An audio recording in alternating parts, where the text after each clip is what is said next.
नमस्कार दोस्तों, मैं राजकुमार आपके अपने YouTube चैनल राजकुमार नॉलेज पॉइंट में एक नए वीडियो और नए टॉपिक के साथ आप सभी का स्वागत करता हूं। तो दोस्तों, आज ये जो वीडियो होने वाली है हमारी किसकी होने वाली है? हिंदी व्याकरण की वीडियो होने वाली है। तो हिंदी व्याकरण में हम क्या पढ़ने वाले हैं?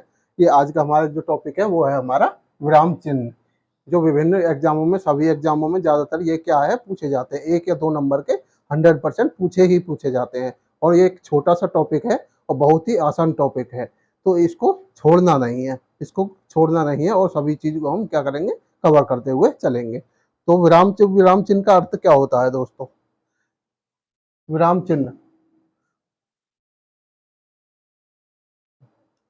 और दोस्तों, वीडियो स्टार्ट करने से पहले आपसे सभी से एक रिक्वेस्ट है छोटी सी, प्लीज जिसने भी हमारे चैनल को सब्सक्राइब नहीं किया है तो हमारे चैनल को सब्सक्राइब करके बेल आइकन को जरूर प्रेस कर लें, जिससे आपको टाइम टू टाइम नोटिफिकेशन मिल सके और आप हमारी सारी वीडियो वॉच कर सके। हमारे चैनल पर विभिन्न प्रकार की वीडियो बनाई जाती हैं, सभी आपको वीडियो मिल जाएंगी। आप हमारे चैनल में जाकर प्ले लिस्ट खोल करके जिस भी वीडियो को देखना चाहें आप उस वीडियो को वॉच कर सकते हैं। तो चलिए वीडियो स्टार्ट करते हैं। तो दोस्तों, सबसे पहले हम देखते हैं विराम चिन्ह। विराम यानी कि विराम का अर्थ क्या होता है? विराम का अर्थ होता है ठहराव या रुकना। ठहराव या रुकना, विराम का अर्थ क्या होता है? तो दोस्तों, विराम का अर्थ होता है हमारा ठहराव या रुकना। ठहराव या रुकना, ये क्या होता है? हमारा विराम का अर्थ होता है। तो जैसे कि आपने देखा होगा कि हम कुछ भी काम करते रहते हैं, पूरे दिन कुछ ना कुछ एक्टिविटी हम लोग करते ही रहते हैं। तो उसमें जब हम कोई भी कार्य करते हैं तो उसमें कार्य को लगातार करते रहने के लिए हमें क्या होती है? आवश्यकता होती है किसकी? ठहराव की। थोड़ी देर ठहराव या रुकने की आवश्यकता होती है, जिसके कि हमारा काम क्या है? लगातार कंटिन्यूसली अच्छी तरीके से चलता रहे। तो इसी प्रकार क्या होती है? हमारे लेखन में भी क्या होती है? ठहराव की थोड़ी बहुत आवश्यकता होती है, जिससे कि हम अच्छे से उसका लेखन कर सकें। भाषा को पढ़ने या लिखने में क्या होती है? हमें ठहराव की आवश्यकता होती है। तो उसी ठहराव के माध्यम से क्या बोलते हैं? उसी को विराम चिन्ह बोलते हैं। जो हमारा ठहराव होता है, जो हम रुकते हैं भाषा को लिखते समय, तो उसमें हम विभिन्न प्रकार के चिन्हों का या विरामों का क्या करते हैं? हम उपयोग करते हैं। उन्हीं को क्या बोलते हैं? हम विराम चिन्ह बोलते हैं। तो देखिए, हमारा पहला जो आता है वो क्या आता है? हमारा पहला आता है हमारा अल्प विराम। फर्स्ट क्या है हमारा? अल्प विराम। अल्प विराम। तो अल्प विराम क्या होता है? ये इस प्रकार का चिन्ह होता है अल्प विराम का। तो आपने ये देखा भी होगा, अल्प विराम का इस प्रकार का चिन्ह होता है। तो ये अल्प विराम से के ये जो होता है, ये जो हम किसी की भी भाषा को लिखते समय कुछ थोड़ी सी देर के लिए रुकते हैं, कुछ थोड़ी सी देर के लिए रुकते हैं, उसी को क्या बोलते हैं? हम अल्प विराम बोलते हैं। कुछ थोड़ी देर के लिए हम रुकते हैं या ठहरते हैं, उसी को क्या बोलते हैं? हम अल्प विराम बोलते हैं। जैसे कि राम, मोहन एंड श्याम क्या कर रहे हैं? मार्केट जा रहे हैं। मार्केट जा रहे हैं, राम, मोहन एंड श्याम। तो इसमें क्या है? हम थोड़ी देर के लिए रुके, थोड़ी देर के लिए रुके ना। जैसे कि क्या? राम, मोहन एंड श्याम। देखिए, राम, फिर थोड़ी देर के लिए रुके, ये हमारा अल्प विराम आ गया। मोहन एंड यानी कि और श्याम कहाँ जा रहे हैं? बाजार जा रहे हैं। बाजार जा रहे हैं। तो देखिए, इसमें अल्प विराम आया ना, तो इसमें क्या है? हम थोड़ी देर के लिए रुके, थोड़ी देर का इसमें ठहराव आया। थोड़ी देर के लिए हम क्या रुके? क्योंकि जिससे कि हमारा जो सेंटेंस है वो अच्छे तरीके से बन सके, अच्छे तरीके से हम लिख सके, उसका उच्चारण कर सके। तो इसीलिए हम क्या है? थोड़ी देर के लिए ये रुकते हैं। और देख लीजिए, और कोई भी है, जैसे गीता, गीता है, गीता,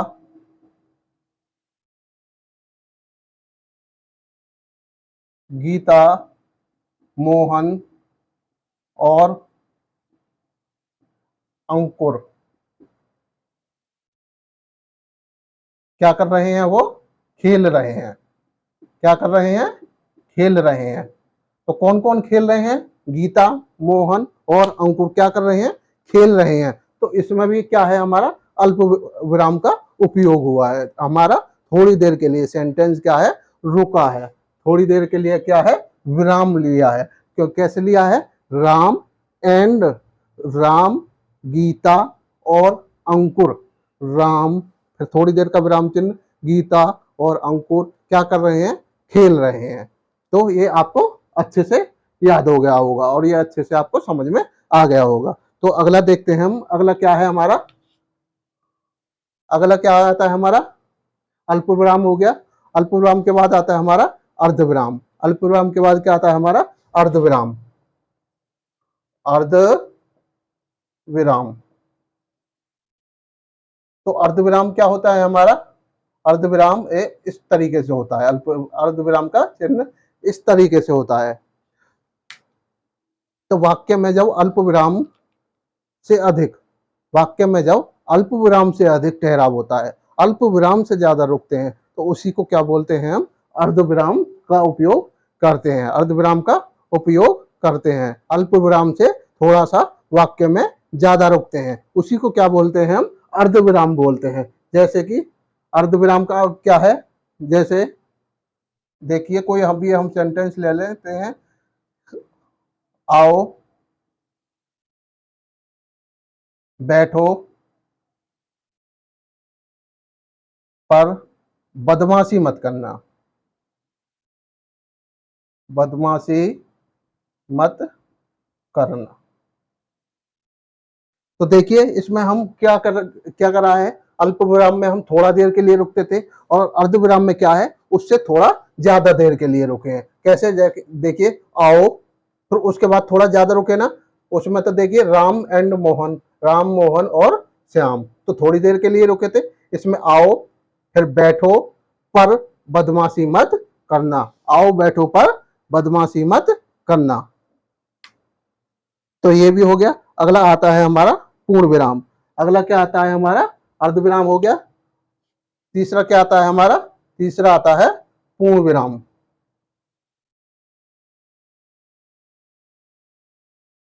तो पूर्ण विराम तो आपको सभी को पता होगा, पूर्ण विराम का चिन्ह इस तरीके से होता है। पूर्ण विराम, ये हमारा अल्प विराम हो गया, ये अर्ध विराम हो गया, ये क्या हो गया हमारा पूर्ण विराम। पूर्ण विराम क्या होता है, पूर्ण विराम क्या होता है, ये वाक्य की समाप्ति का बोधक होता है, यानी कि वाक्य जब समाप्त हो जाता है तब तो उसके बाद क्या लगाया जाता है हमारा, ये पूर्ण विराम का चिन्ह लगाया जाता है। और ये क्या होता है, वाक्य के संपूर्ण अर्थ का भी क्या होता है, बोधक होता है। जब हमारा पूरा वाक्य बना दिया जाता है तो उसके लास्ट में क्या है, ये लगाया जाता है क्या, पूर्ण विराम का चिन्ह। तो ये वाक्य का संपूर्ण अर्थ का भी बोधक होता है, वाक्य का संपूर्ण अर्थ का बोधक होता है, वाक्य के संपूर्ण अर्थ का बोधक होता है। और ये कहां लगाया जाता है, ये हमारे वाक्य के लास्ट में उपयोग किया जाता है। यह वाक्य के पूर्ण होने पर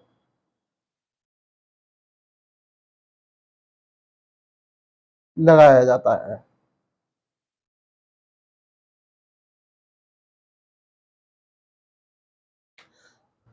ये क्या है, वाक्य के पूर्ण होने पर इसका उपयोग किया जाता है और ये संपूर्ण अर्थ का बोधक होता है। तो इसका देखिए, जैसे कि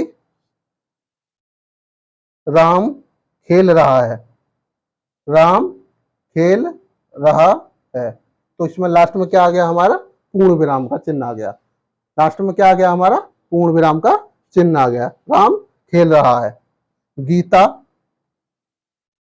नाच रही है, गीता नाच रही है, तो ये क्या हो गया हमारे पूर्ण विराम का चिन्ह आ गया लास्ट में, किसका आ गया, पूर्ण विराम का। और ये क्या कर रहे हैं हमारा, ये संपूर्ण क्या अर्थ का बोधक कर रहे हैं, संपूर्ण अर्थ का बोधक कर रहे हैं। कैसे कर रहे हैं, जैसे कि गीता नाच रही है, तो इसमें क्या कर रही है, गीता नाच रही है, तो ये हमारा संपूर्ण अर्थ का बोधक हो गया, ये हमारा संपूर्ण अर्थ का बोधक हो गया। क्या हो गया, गीता क्या कर रही है, नाच रही है, राम क्या कर रहा है, खेल रहा है, तो ये क्या हो गया हमारा संपूर्ण अर्थ का बोधक हो गया। तो यहां तक आपको समझ में आ गया होगा।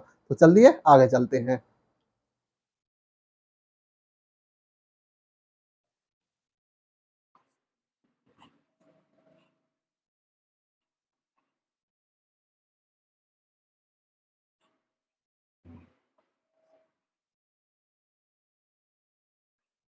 तो दोस्तों अगला क्या आता है हमारा, अगला आता है हमारा चौथा प्रश्नवाचक चिन्ह। अगला क्या आता है हमारा चौथा प्रश्नवाचक चिन्ह, प्रश्नवाचक चिन्ह। तो प्रश्नवाचक चिन्ह क्या है, ये इस प्रकार से, आपको ये तो सबको पता ही होगा प्रश्नवाचक चिन्ह का, यानी कि किसी से प्रश्न करना या प्रश्न पूछना, उसी को लिए क्या हम यूज करते हैं, प्रश्नवाचक का चिन्ह का यूज करते हैं। जैसे कि कोई भी किसी से प्रश्न करता है तो उसके लिए इस चिन्ह का यूज करते हैं। जैसे तुम कहाँ जा रहे हो, तो उससे क्या है, हम प्रश्न कर रहे हैं कि राम तुम कहाँ जा रहे हो, राम तुम कहाँ जा रहे हो, श्याम तुम क्या खा रहे हो, श्याम तुम क्या खा रहे हो। जैसे कोई पिताजी भी होते हैं, भाई बंधु भी होते हैं, तो घर में भी क्या पूछते हैं, कोई जब कुछ बातें पूछते हैं, प्रश्न करते हैं, तो उसी के लिए क्या यूज करते हैं हम, प्रश्नवाचक चिन्ह करते हैं। जैसे कि तुम कहाँ से आए हो, तुम कहाँ गए थे, तुम कल कहाँ थे, तुम रात में कहाँ थे। तो इस प्रकार से क्या होते हैं, हम प्रश्नवाचक चिन्ह का यूज करते हैं। जैसे कि राम अब तुम कहाँ पर हो,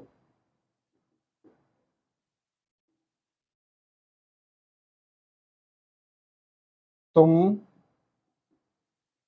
क्या कर रहे हो। तो ये किसी से भी प्रश्न पूछने के लिए क्या किया जाता है, हमारा ये प्रश्नवाचक चिन्हों का यूज किया जाता है। किसका, प्रश्नवाचक चिन्हों का यूज किया जाता है। तो आपको ये भी समझ में आ गया होगा प्रश्नवाचक चिन्ह क्या होते हैं। अब चलते हैं अगला, अगला क्या आता है हमारा, अगला पांचवा आता है हमारा विस्मयादि बोधक।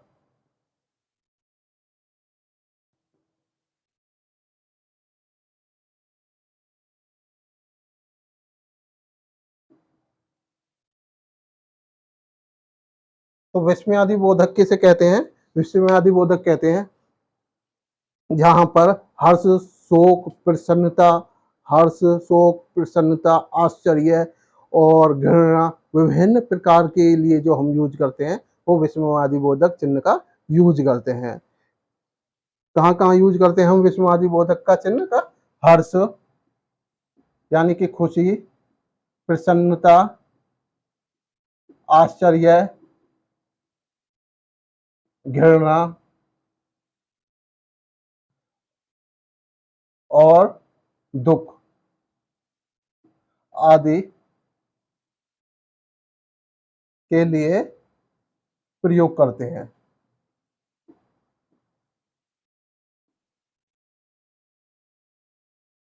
आदि के लिए प्रयोग करते हैं। तो जो इसका कैसे कैसे यूज करते हैं, देखिए हर्ष आश्चर्य के लिए कैसे यूज करते हैं, वाह यूज करते हैं ना, ऐसे बोलते हैं ना आश्चर्य के लिए, और वाह। जब कहीं भी हम जाते हैं एक सुंदर सा नजारा देखते हैं तो क्या बोलते हैं हम, वाह क्या एकदम मस्त नजारा है, कितना बढ़िया नजारा है, कितना सुंदर नजारा है, तो कितना अच्छा लग रहा है हमें ये देखने में। तो इसी प्रकार से हम आश्चर्य का यूज करते हैं, वाह कितना सुंदर नजारा, कितना सुंदर नजारा है। और देखिए शोक के लिए कैसे करते हैं, ये आश्चर्य के लिए हो गया, और ये शोक के लिए कैसे करते हैं हम, या दुख के लिए कैसे करते हैं, तो दुख के लिए कैसे करते हैं दोस्तों, आह, जैसे कि आह यह बेचारा, यह बेचारा चल बसा, चल बसा बोलते हैं ना। जैसे किसी की डेथ हो जाती है तो क्या बोलते हो आश्चर्य से, ओ ये तो बेचारा चल बसा, ये बेचारा चल बसा। तो इसी प्रकार से बोलते हैं। और एक बोलते हैं, देखिए तो घृणा करते हैं, किससे घृणा करते हैं, तो क्या बोलते हैं, छी, तुम कितने बेकार आदमी हो।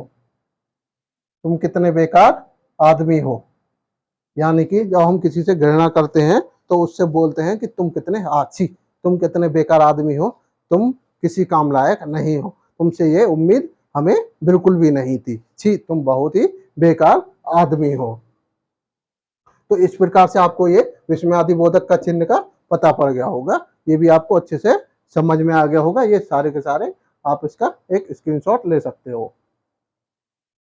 तो चलिए अब आगे देखते हैं हम।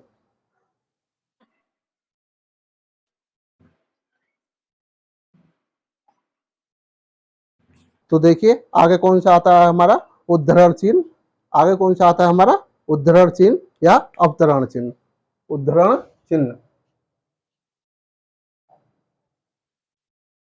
उद्धरण चिन्ह या अवतरण, इसी को क्या बोलते हैं हम, अवतरण चिन्ह बोलते हैं। इसी को क्या बोलते हैं हम, अवतरण चिन्ह बोलते हैं। उद्धरण चिन्ह का ये इस प्रकार से प्रयोग करते हैं। तो उद्धरण चिन्ह होते क्या है हमारे, उद्धरण चिन्ह वो होते हैं जब किसी पुस्तक या लेखन को ज्यों का त्यों वो उतार दिया जाता है, यानी कि लिख दिया जाता है, ज्यों का त्यों लिख दिया जाता है। जब पुस्तक के किसी कथन को या किसी पुस्तक के अंश को ज्यों का त्यों लिख देते हैं, उसी को क्या बोलते हैं हम, उद्धरण चिन्ह का वहां पर प्रयोग करते हैं। जैसे कि कबीर क्या थे, कबीर क्या थे, वाणी के डिक्टेटर थे।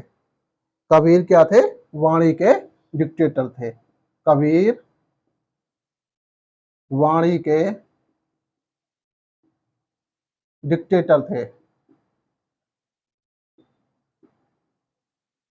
कबीर क्या थे, वाणी के डिक्टेटर थे।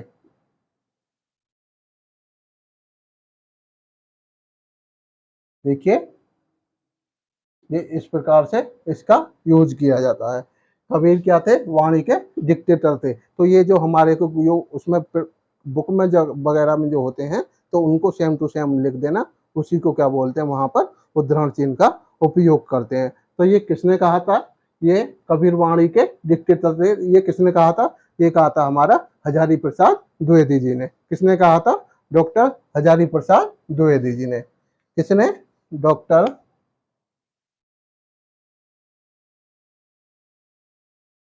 डॉक्टर हजारी प्रसाद द्विवेदी जी।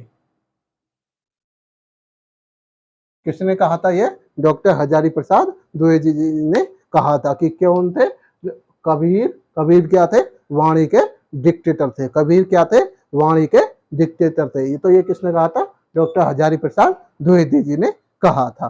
तो चलिए अब अगला देखते हैं हम। अगला क्या आता है हमारा, अगला आता है हमारा संयोजक चिन्ह। अगला क्या आता है हमारा, अगला आता है संयोजक चिन्ह। अगला क्या आता है हमारा, संयोजक, संयोजक चिन्ह। अगला क्या आता है हमारा, संयोजक चिन्ह आता है। अगला क्या है हमारा, संयोजक चिन्ह आता है। तो दोस्तों ये क्या हमारा संयोजक चिन्ह हो गया। इसी को क्या बोलते हैं हम, सामसिक चिन्ह भी बोलते हैं। इसी को क्या बोलते हैं हम, सामसिक चिन्ह भी बोलते हैं। इसी को सामसिक चिन्ह भी बोलते हैं।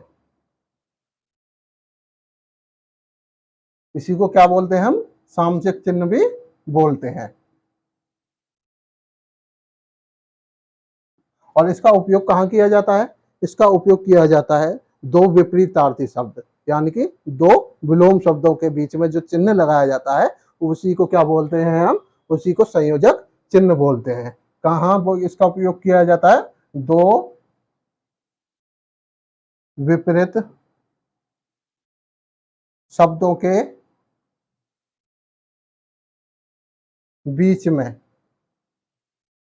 इसका प्रयोग किया जाता है। इसका प्रयोग किया जाता है।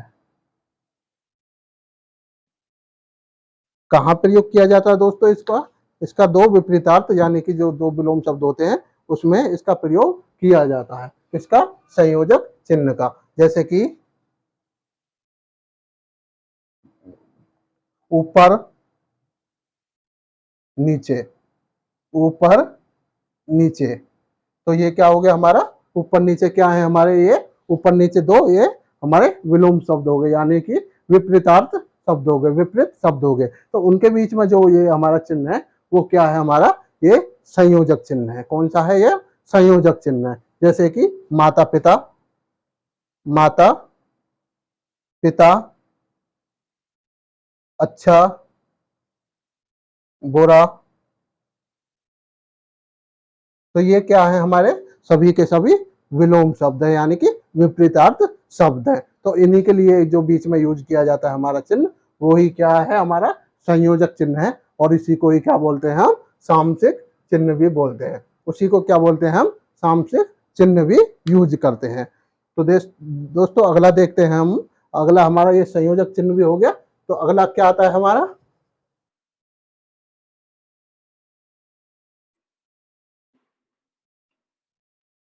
तो दोस्तों हमारा अगला आता है हमारा संयोजक चिन्ह भी हो गया। अब आता है विवरण चिन्ह। क्या आता है हमारा? विवरण चिन्ह। विवरण चिन्ह, विवरण चिन्ह। तो विवरण चिन्ह किस प्रकार से होता है? ये हमारा इस प्रकार से विवरण चिन्ह होता है, यानी कि कोई भी टॉपिक दे दिया जाता है या कुछ भी किसी भी चीज के ऊपर क्या लिखते हैं हम? जब विवरण विवरण तरीके से यानी कि विस्तार तरीके से हम उसके बारे में जानकारी देते हैं, तो उसी के लिए क्या यूज करते हैं हम? विवरण चिन्ह का उपयोग करते हैं। किसका?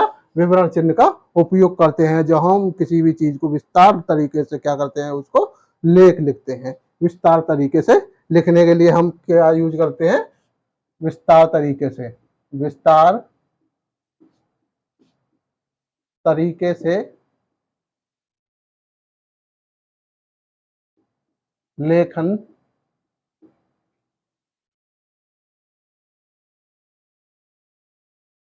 के लिए विवरण चिन्ह के लिए किसका? विवरण चिन्ह का उपयोग करते हैं। विवरण चिन्ह का प्रयोग करते हैं।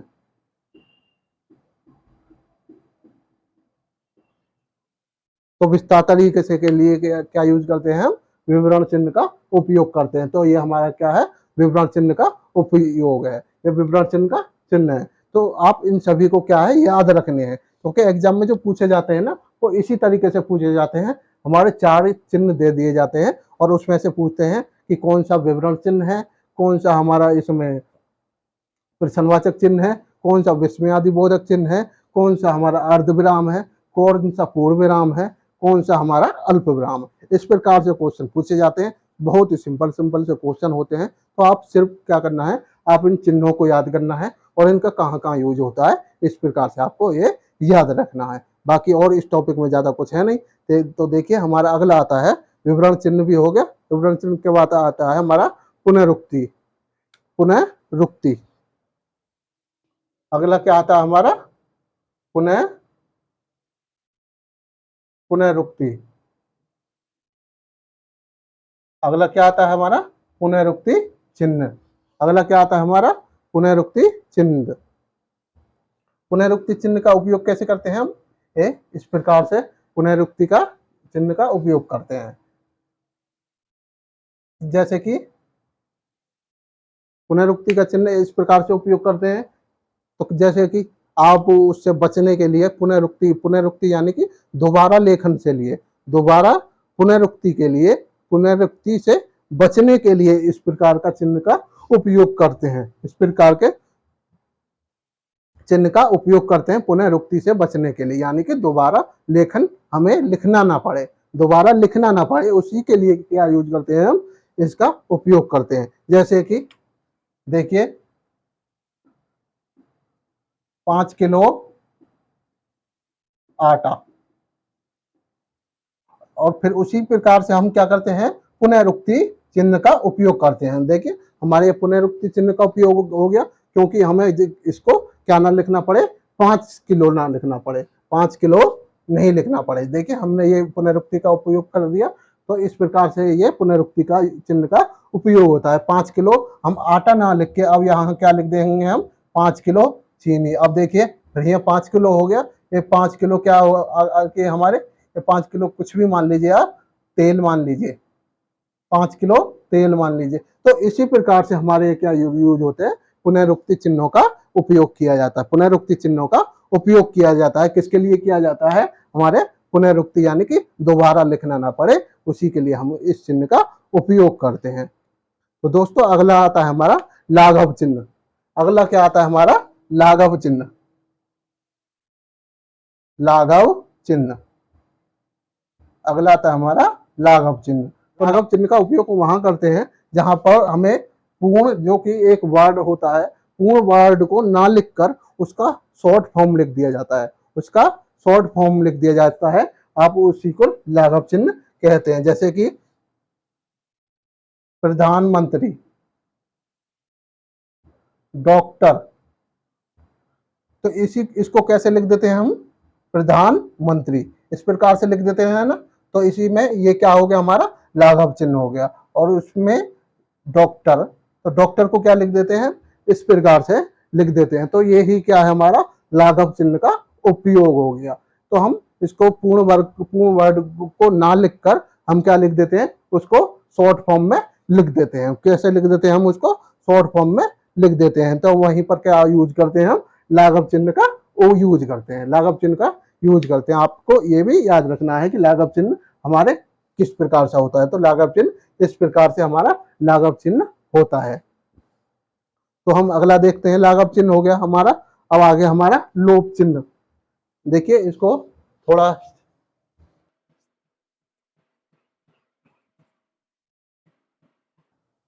अगला क्या हो गया हमारे दोस्तों, अगला आ गया हमारा लोप चिन्ह। अगला क्या हो गया हमारा, लाघव चिन्ह के बाद लोप चिन्ह। अगला लोप चिन्ह।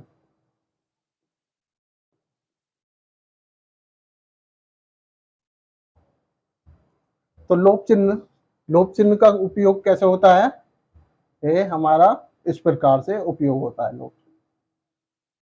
लोप चिन्ह का इस प्रकार से उपयोग होता है। तो दोस्तों लोप जो हमारा लोप चिन्ह होता है वो इस प्रकार से होता है। तो इस लोप चिन्ह का उपयोग कहाँ होता है, जैसे कि हम किसी भी कोई भी सेंटेंस बनाते हैं तो कुछ भी चीज हम लिखते हैं, तो उसमें हम बीच में कुछ ना कुछ छोड़ देते हैं, कुछ थोड़ा इधर। जैसे कि हम, आपने इंग्लिश में भी देखा होगा, इंग्लिश में क्या बोलते हैं इसको, फिलिंग इन द ब्लैंक बोलते हैं, फिलिंग इन द ब्लैंक बोलते हैं। यानी कि एक पैराग्राफ दे दिया जाता है और पैराग्राफ में उसको फिलिंग इन द ब्लैंक के रूप में हमें थोड़ी बहुत जगह छोड़ दी जाती है और उसमें ऑप्शन दे दिए जाते हैं कि इसमें क्या, कौन सा ऑप्शन पूर्ण होगा, यानी कि इस पूरे का पूरे पैराग्राफ को कौन कौन से वर्ड इसको कंप्लीट और अच्छे तरीके से करेंगे, यानी कि किस किस का यहाँ पर उपयोग होता है।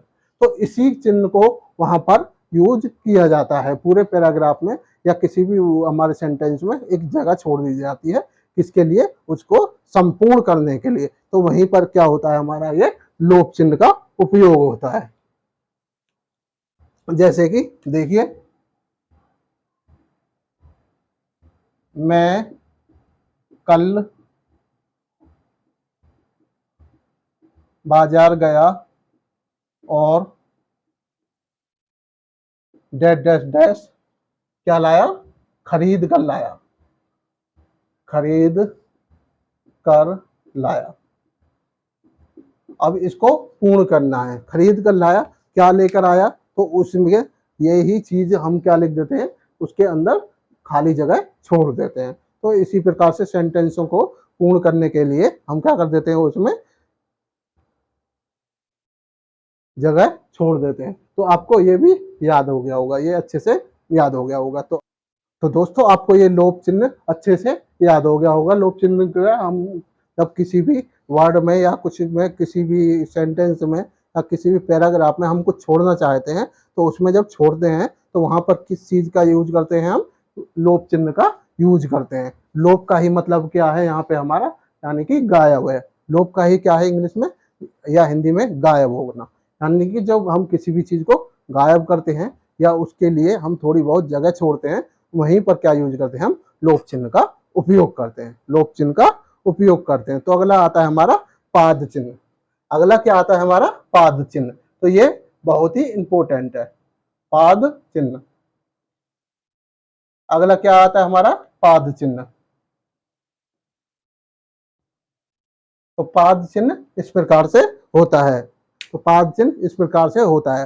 जो तो ये होता क्या है, ये होता है जो हम किसी भी वर्ड को या किसी भी सेंटेंस को हाईलाइट करने के लिए, हाईलाइट या इंपॉर्टेंट करने के लिए उसके नीचे क्या कर देते हैं, हम अंडरलाइन कर देते हैं। उसके नीचे हम क्या करते हैं, अंडरलाइन कर देते हैं, या उसके नीचे एक लाइन खींच देते हैं उसको हाईलाइट करने के लिए। यानी कि जब हम दोबारा उसको रिपीट करें, दोबारा उसको पढ़ें, तो हमारी जो वो चीज हाईलाइट रहे और हम अच्छे तरीके से लास्ट में उसको सिर्फ याद कर सके, उसको याद कर सके। जैसे कि कोई भी चीज मान लीजिए, राम बाजार गया था और वह फ्रूट क्या लेकर आया, फ्रूट खरीद कर लाया। तो इसमें क्या है, हम फ्रूट को अंडरलाइन कर देते हैं। तो इसी प्रकार से इसका क्या है, पाद चिन्ह का उपयोग होता है। पाद चिन्ह का इसी प्रकार से उपयोग होता है। हमने क्या कर दिया, इसको नीचे अंडरलाइन कर दिया, यानी कि इसको हाईलाइट कर दिया, जिससे कि हमें बाद में याद रहे और ये क्या रहे, हाईलाइट रहे, और हम इसको हर समय कभी भी अच्छे तरीके से देख सके। तो ये आपको पाद चिन्ह हो गया। अब आता है हमारा हंस पद। अगला क्या आता है हमारा हंस पद। अगला कौन सा आता है हमारा हंस पद। हंस पद को देखिए इस प्रकार से यूज करते हैं, इस प्रकार से हम हंस पद को यूज करते हैं, आप इसको याद रखना है। तो ये भी बहुत इंपॉर्टेंट है, हंस पद और पाद चिन्ह, ये दोनों बहुत ही इंपॉर्टेंट है। तो हंस पद का हम उपयोग कहाँ करते हैं, हंस पद का उपयोग वहां पर करते हैं जब आपने देखा होगा कोई भी हम चीज लिखते हो, पैराग्राफ लिखते हैं, कोई वर्ड लिखते हैं, कोई भी सेंटेंस लिखते हैं, तो उसमें हम कभी कभी कुछ लिखना भूल जाते हैं, कभी कभी कुछ लिखना भूल जाते हैं। तो हम उसको लिखना भूल जाते हैं, तो उसको इस प्रकार से चिन्ह, हंस पद का चिन्ह लगाकर क्या करते हैं, उसको वर्ड को ऊपर लिख देते हैं, उस वर्ड को ऊपर लिख देते हैं। देखिए जैसे कि श्याम स्कूल गया और वह भूल गया। श्याम स्कूल गया और वह भूल गया, यानी कि क्या भूल गया, तो देखिए हम यहाँ पाद चिन्ह लगा दिया हमने, तो क्या भूल गया, वो अपनी किताब भी भूल सकता है, किताब भी भूल सकता है, पेन भी भूल सकता है, कुछ भी चीज वो अपनी भूल सकता है। तो उसके लिए क्या लगा दिया हमने, पाद चिन्ह का उपयोग कर दिया। श्याम स्कूल गया और वह भूल गया, क्या भूल गया, वो अपनी किताब भी भूल सकता है, पेन भी भूल सकता है। कभी कभी जल्दीबाजी में इस प्रकार से हो जाता है, कभी कभी जल्दीबाजी में इस प्रकार से हो जाता है, कभी कभी हम कुछ चीज भूल जाते हैं। तो उसी को दिखाने के लिए हम क्या करते हैं, यहाँ पाद चिन्ह का उपयोग कर देते हैं और ऊपर उस वर्ड को लिख देते हैं जो भी हमारा मिस हुआ है, जो भी हमारा मिस हुआ है। तो उसी को यूज करने के लिए क्या करते हैं, हम हंस पद का उपयोग करते हैं, क्या हंस पद का उपयोग करते हैं। अगला आया हमारा तुल्यता सूचक। अगला वर्ड क्या है हमारा, तुल्य सूचक वर्ड। तुल्य सूचक, तुल्य सूचक के लिए क्या यूज करते हैं, हम इस प्रकार से यूज करते हैं। तुल्य सूचक के लिए क्या यूज करते हैं, हम इस प्रकार से यूज करते हैं, यानी कि उसको बराबर दिखाने के लिए, किसी भी चीज को बराबर दिखाने के लिए हम क्या यूज करते हैं, तुल्य सूचक का। तो इसका मैथ में क्या होता है, ज्यादा उपयोग होता है। जैसे कि 2 + 5 = 7, 3 + 2 = 5 और 8 = 5 + 2। तो इसी प्रकार 5 + 3। तो इसी प्रकार से क्या होते हैं, हमारे तुल्य सूचक वर्ड का उपयोग करते हैं। इस प्रकार से तुल्य सूचक यानी कि बराबर। देखिए 2 + 5 ये किसके बराबर है, ये 7 के बराबर है। 3+2 ये किसके बराबर है, 5 के बराबर है। 8 किसके बराबर है, 5+3 के बराबर है। तो इसी को हम क्या करते हैं, तुल्य सूचक वर्ड के माध्यम से इसको यूज करते हैं। अगला आता है हमारा समाप्ति सूचक। अगला क्या आता है हमारा, समाप्ति सूचक। तो देखिए उसको भी अब ये हम देखते हैं।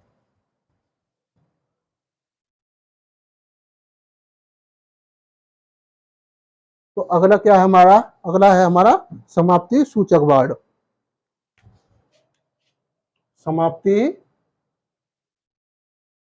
सूचक वर्ड, समाप्ति सूचक चिन्ह। तो देखिए एक तो इस प्रकार से यूज करते हैं और एक इस प्रकार से यूज करते हैं। तो ये जो हम यूज करते हैं दो, ये कहाँ कहाँ पर उपयोग होते हैं।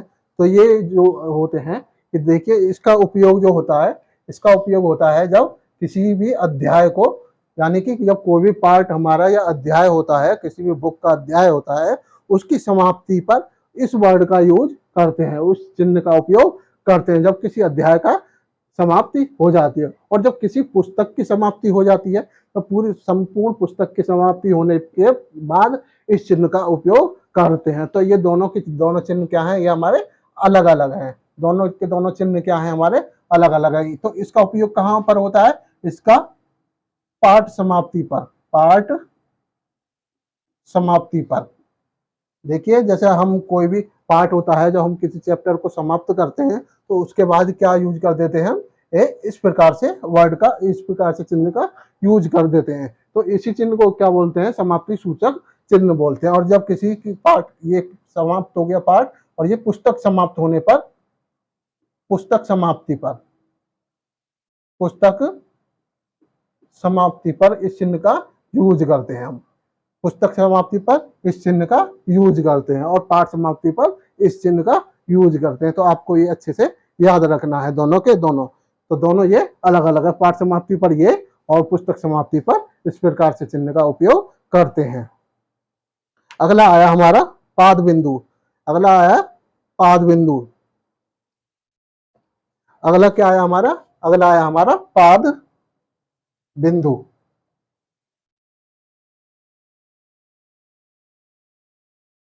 पाद बिंदु चिन्ह। अगला क्या आया हमारा दोस्तों, पाद बिंदु चिन्ह आया।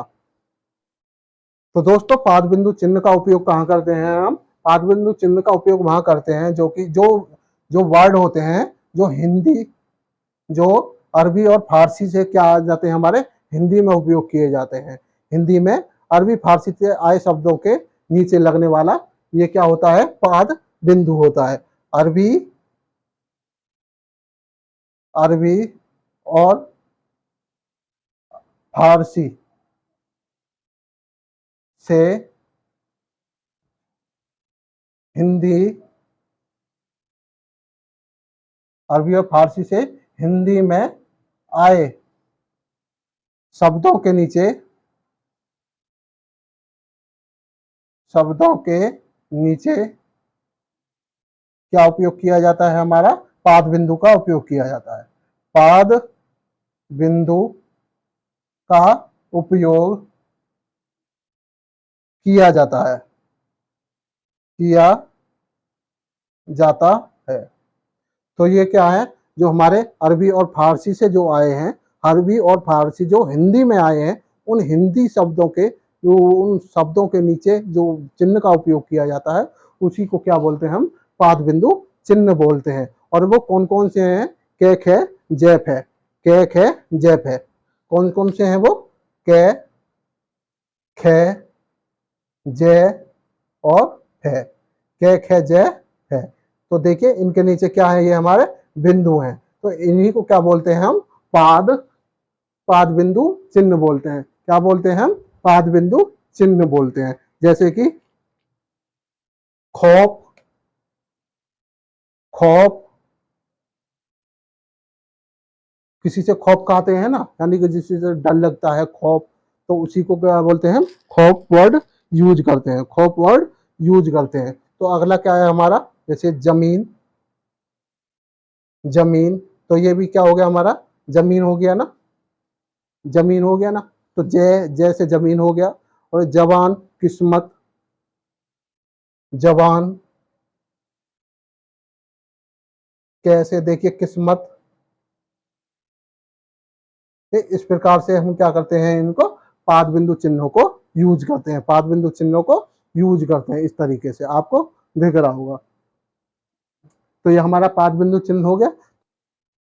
तो दोस्तों ये हमारा क्या हो गया, पाद बिंदु चिन्ह हो गया। ये सारे के सारे पाद बिंदु चिन्ह हो गए। ये हमारा समाप्ति सूचक हो गया, पाठ समाप्ति पर, पुस्तक समाप्ति पर। तो दोस्तों ये थे हमारे संपूर्ण जितने क्या थे हमारे ये हिंदी व्याकरण के विराम चिन्ह। तो इसमें विभिन्न प्रकार के जितने भी एग्जाम होते हैं, सुपर टेट हो गया, अब सुपर टेट आएगा आपको पता है, सुपर टेट हो गया, यूपी टेट हो गया और लेखपाल हो गया, और सारे के सारे जितने भी एग्जाम होते हैं इसमें से एक या दो क्वेश्चन 100% जरूर पूछे जाते हैं। तो ये बहुत ही इंपॉर्टेंट क्लास है। प्लीज इसको अगर जो आपने स्किप किया है, स्किप करके देखा है, तो प्लीज इसको स्टार्टिंग से और अच्छे से बिना स्किप किए इस वीडियो को वॉच करें और आपको सब कुछ अच्छे से समझ में आ जाएगा। तो दोस्तों ये थी आज की हमारी संपूर्ण वीडियो, किसके ऊपर, विराम चिन्हों के ऊपर। संपूर्ण विराम चिन्हों को आज हमने कवर किया है। इसमें से हर किसी एग्जाम में एक या दो नंबर के प्रश्न जरूर पूछे जाते हैं। बहुत ही अच्छा टॉपिक है, बहुत छोटा टॉपिक है और बहुत ही सरल टॉपिक है। मैंने आपको बहुत अच्छे से सिंपल भाषा में, सिंपल तरीके से आपको सब कुछ समझाया है। तो मैं आशा और उम्मीद करता हूँ आपको सब कुछ अच्छे से समझ में आ गया होगा। और प्लीज जो भी हमारे चैनल पर नए आए हैं और जिसने भी हमारे चैनल को प्लीज़ सब्सक्राइब नहीं किया है, तो हमारे चैनल को प्लीज़ सब्सक्राइब करके बेल आइकन को जरूर प्रेस कर लें, जिससे आपको टाइम टू टाइम नोटिफिकेशन मिल सके और आप हमारी सारी वीडियो वॉच कर सके। तो हमारे चैनल पर आप जाकर वीडियो जिसकी देखना चाहें सबकी प्लेलिस्ट बनी हुई है। आप प्लेलिस्ट में जा करके जो भी आपको वीडियो अच्छी लगे उसको वीडियो को वॉच करें और शेयर करें और लाइक एंड कमेंट करके ज़रूर बताएं कि आपको वीडियो कैसी लगी। और इस वीडियो को भी आप प्लीज़ ज़्यादा से ज़्यादा शेयर करें, हमारे चैनल को सब्सक्राइब करें और इस वीडियो को ज़्यादा से ज़्यादा आप एकदम फैला दें। तो बस वीडियो को यहीं पर समाप्त करते हैं और प्लीज़ हमारे यूट्यूब फैमिली को बड़ा करने में अपना योगदान जरूर दें। इस वीडियो को शेयर ज़्यादा से ज़्यादा जरूर करें। मैं आपसे यही उम्मीद और आशा करता हूँ। तो प्लीज़ अपना योगदान जरूर दें। वीडियो को अब यहीं पर समाप्त करते हैं। मिलते हैं नए वीडियो में नए टॉपिक के साथ। तब तक के लिए जय हिंद, जय भारत। Thank you.